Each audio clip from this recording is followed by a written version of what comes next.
ما شفت شكلها هي عم تاكل الباتشا؟ لا لا، كل شو ما سويت. وانا نزلت على رجلي وعطيتها الخاتم اصلا، يعني ما بقدر اتراجع. بيوم اللي طلبني بحفلة هيثم، ثاني يوم رحنا الحفلة ومترتبين وانا حاجزة ويا ابو احمد ثاني يوم، فهنا أنا ماكو ترجيع بعد، خلص تورط.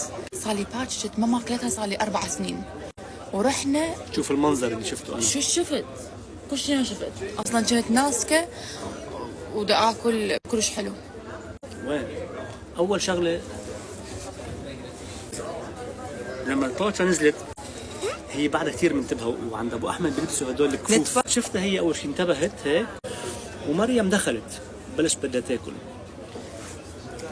مرق كم ثانيه نسيت هي انه انا موجود، فجاه بشوف صارت الكميه هيك بالايد، هيدا التم صار هون. التم تحول، يعني في طريقه دخل الاكل هيك، يعني هاي حسيتها وصلت للهون للقدم وهيك، والعيون قلبوا هيك.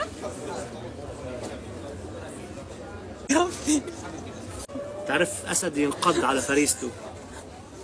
حسستني بانه الانسان عاد للعصر تبع اشتهيتها جنت اللي كنا فيه صيادين. لا مش اشتهيتها جنت، يعني كانت غريزه الافتراس واضحه جدا، لدرجه انه كل التطور اللي حصل خلال اجيال مع الاف السنين انمحى ورجع للاصل الاساسي. الانسان كيف كان عصر حجري هيك، نفس الحركه. بس انت ما قلت لي شو بوقتها انه هيش قاعد تاكلين انت. انا ما قلت ولا كلمه، انا بس شفت المنظر، وقف عندي الزمن شوي وقلت يا صبي خلص انه انطيت هالمحبس بعد ما ترجع. ايه، بس عرفت انه شو في شيء ما كنت اعرفه قبل، هلا صرت اعرفه. لا حلقه ما صار هنا، حلقه ما صار هنا، انت تقول حلقه شو صار هنا. تغير موقعه كله. انا بعرف الحرق هون بالتم بيكون من قدام، صار هون بالخد، مثل عندك فتحه صارت مخصصه.